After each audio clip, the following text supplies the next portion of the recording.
마태복음 18장 12절로 20절 말씀 읽었습니다. 원래 이제 11절에는 없음 이렇게 돼 있죠. 원문에 이제 발견을 못한 거예요. 그런데 여러 사본들에는 이제 각주가 밑에 돼 있죠. 인자가 온 것은 이런 자를 구원하려 함이니라 하는 이 말씀이 여러 사본들에는 들어가 있습니다. 그러나 원본에 찾아서 원본에는 없기 때문에 없음이라고 해놓았습니다. 12절에 보시면 너희 생각에는 어떠하냐. 만일 어떤 사람이 양 100마리가 있는데 그 중에 하나가 길을 잃었으면 그 99마리를 산에 두고 가서 길 잃은 양을 찾지 않겠느냐 이렇게 말씀합니다. 자, 잃은 양 한 마리에 대한 비유가 나오죠. 잃은 양 한 마리를 찾으러 나가는 목자의 모습을 한번 생각해 보라는 거예요. 그리고 13절 진실로 너희에게 이르노니 만일 찾으면 길을 잃지 아니한 99마리보다 이것을 더 기뻐하리라 이렇게 말씀합니다. 그래서 한 마리 잃은 양을 찾아서 99마리를 두고 그 양을 찾아서 떠나는 목자의 마음. 길을 잃은 양은요 생명이 위급하다고 합니다. 우리가 잘 알다시피 양은 자신을 보호할 수 있는 능력이 전혀 없는 동물이에요. 그리고 성격도 급하기 때문에 예를 들어 가시덤불에 걸리거나 구덩이에 빠졌다 그러면 이 양은 굉장히 빠른 시간 안에 사망에 이를 수 있다고 합니다. 그래서 이 양을 빨리 찾아내지 않으면 잡아먹히든지 아니면 스스로 죽게 됩니다. 그러니까 목자의 입장에서는 한시가 급한 거예요.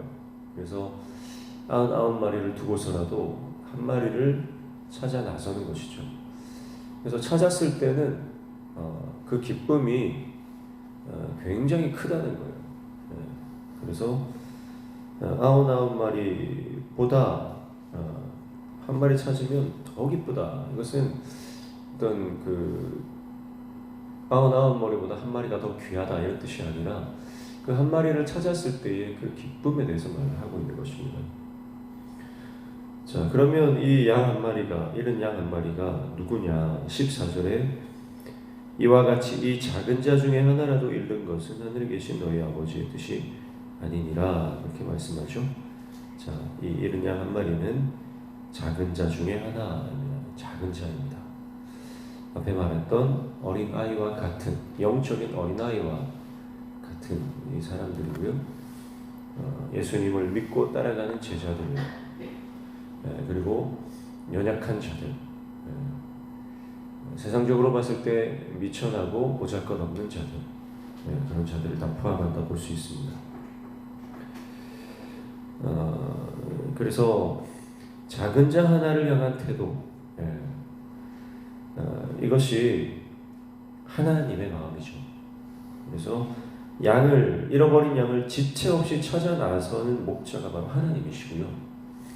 이 하나님의 태도, 이것이 공동체 안에서 제자들이 취해야 될 태도다.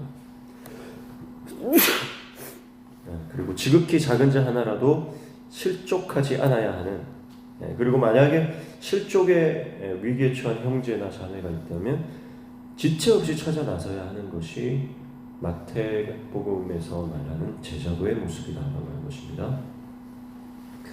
누군가가 울고 있고 누군가가 영적인 큰 슬럼프 가운데 빠져 있는데, 큰 어려움 가운데 있는데 우리가 찾아 나서지 않는다, 신방하지 않는다 그러면 우리는 제자가 아니라는 것이에요. 그래서 늘 부지런히 이 잃어버린 양을 찾아 나서고, 또 우리 공동체 안에 실족한 자가 있다면 그 실족한 자를 찾아가서 위로하고 권면하는 것이 마땅한 제자의 모습이라는 하는 것이죠.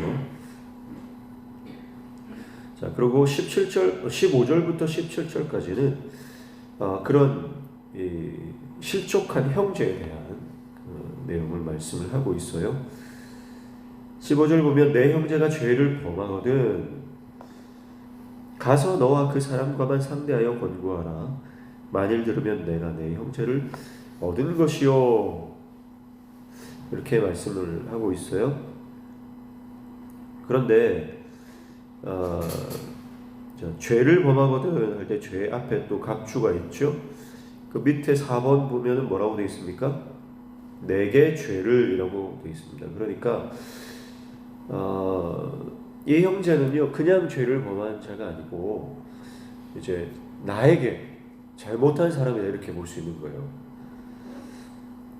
만약에 나에게 죄를 범하지 않은 어떤 제3자에 속한 사람은 우리가 이렇게 당사자가 아니기 때문에 그 사람에 대해서 뭐라고 하기가 참 힘든 거예요. 근데 만약에 나에게 죄를 범했다 그러면요 이 형제를 내가 용서해야 되는 거죠. 내가 이 형제를 용서하고 화해해야 하는 것이 그것이 나에게 주어진 사명인 거예요. 자, 그래서 첫 번째로 내가 당사자니까요. 내가 가서 상대를 권고해야 합니다. 그래서 죄를 범했죠. 나에게 잘못을 했어요. 그 범죄가 분명합니다. 그러면 그에게 가서 권고를 합니다. 권고의 내용은 정확하게 말하지 않지만 아마도 용서를 하라는 거예요. 그가 회개하면 그를 용서하고 관계를 회복하도록 당사자들끼리만 하는 거예요. 네, 당사자들끼리만요. 왜 그렇습니까? 먼저 남에게 알리지 말라는 거예요. 그래서 그 형제의 죄를 공동체에 알리지 말고 그가 스스로 회개한다면 그를 보호해 주라는 거예요. 네. 죄 지은 형제를 보호할 책임이 있다는 겁니다. 근데 만약에 그가 회개를 하지 않는다, 권면을 듣지 않는다 그러면 16절이죠. 만일 듣지 않거든 한두 사람을 데리고 가서 두세 증인의 입으로 말마다 확증하게 하라 그렇게 말합니다. 자, 한두 사람을 데리고 가는 거예요. 아마도 이 한두 사람은 교회 공동체 안에 권위 있는 사람들이겠죠. 그들을 데리고 가서 두 번째 권면하는 것입니다. 자, 이것도요 그 사람을 보호하기 위한 측면이 있죠. 그래서 회개하지 않는다, 뉘우치지 않는다. 그래서 공동체에 바로 알려버리는 것이 아니라 한두 사람 정도 데리고 가서 또 권면을 하는 거죠. 그러면 권위 있는 교회 공동체에 권위 있는 자가 왔기 때문에 아마 회개할 확률이 높습니다. 그런데 만약에 또 회개하지 않는다 그러면 17절 만일 그들의 말도 듣지 않거든 교회의 말하고 교회의 말도 듣지 않거든 이방인과 세리와 같이 여기라. 마지막으로 교회에 말하라고 하는 것입니다. 마지막으로 말하는 거예요. 그래서 개인과 공동체가 작은 자야 하나에게 끝까지 최선을 다해서 그를 얻기 위해서 그를 대해야 한다라고 하는 것을 말씀합니다. 그래서 15절 마지막에 보면 내가 내 형제를 얻은 것이요 그렇게 했죠. 그래서 잃지 말고 함부로 대하지 말고 그 형제를 얻기 위해서 최선을 다해라. 이게 원칙입니다. 형제를 얻는 것, 사람을 얻는 것 얻기 위해서 공동체는 최선을 다해야 됩니다.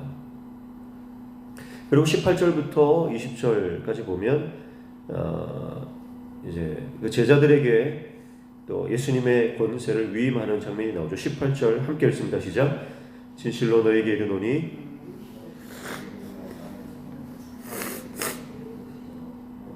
땅에서 풀면 하늘에서도 풀리리라. 자, 이거는 베드로에게 이미 주신 말씀이잖아요. 그러니까 베드로에게 메고 푸는 권세를 주셨어요. 천국 열쇠를 주셨거든요. 그런데 이 베드로에게 주신 메고 푸는 권세가 지금 모든 제자들에게 확대되고 있는 것을 볼 수가 있습니다. 특별히 문맥상으로 보면 이것은 죄를 범한 형제를 향한 권징과 치리의 문제를 포함한다는 것을 알 수가 있어요. 그러니까 만약에 하나님의 사람들이 어떤 지금 공동체 안에 문제가 있을 때 그 문제 해결을 위해서 모였어요. 모이면 그들이 결정하는 대로 하나님께서 함께 할 것이고 또 회복과 치유의 역사가 그들을 통해 일어날 것이다를 말하는 거죠. 그래서 19절에 보면 진실로 다시 너희에게 이르노니 너희 중에 두 사람이 땅에서 합심하여 무엇이든지 구하면 하늘에 계신 내 아버지께서 그들을 위하여 이루게 하시리라 이렇게 말씀합니다. 그래서 두 사람이 함께 모여서 어떤 공동체의 문제를 위해서 기도했을 때 하나님께서 그것을 풀어주시겠다, 역사하시겠다 그렇게 말씀하는 거죠. 그래서 20절에 두세 사람이 내 이름으로 모인 곳에는 나도 그들 중에 있느니라. 자, 예수님의 이름으로 모이면 그들 가운데 주님이 반드시 함께 하신다는 거죠. 앞에서 살펴봤듯이 메고 푸는 권세, 이 천국 열쇠를 가지는 것은요, 예수님께서 가지고 계시는 그 권세를 제자들에게 이양하시는 겁니다. 예수님의 권위와 권세를 위임하셨다는 거예요. 그래서 이것은 내 권세가 아닙니다. 청지기적 사명을 말하는 거죠. 그래서 이것이 하나님께서 주신 나의 어떤 잠시 맡기신 청지기적 사명이라고 하는 것을 알아야 합니다. 그건 내 권세가 아니에요.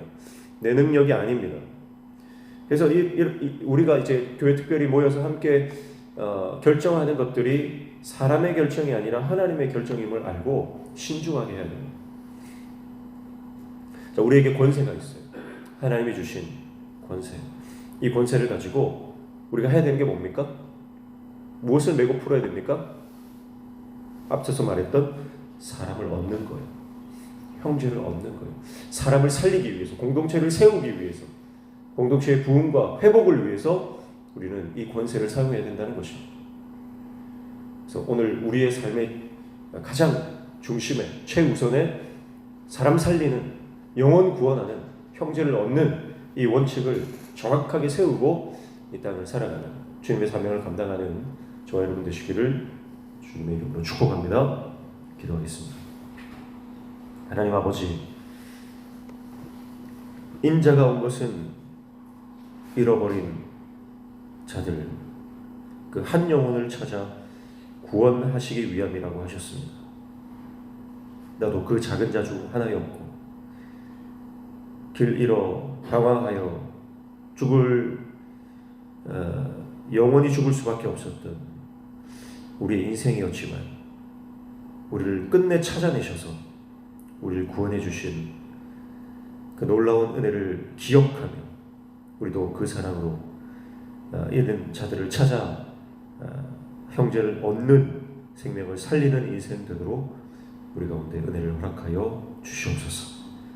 오늘도 주님 앞에 나와 간구하며 기도하는 모든 기도의 제목들 들어 응답하여 주시며 우리 삶에 막혀진 문제들이 열려지는 형통의 은혜를 허락하여 주시옵소서. 예수님의 이름으로 기도하옵나이다.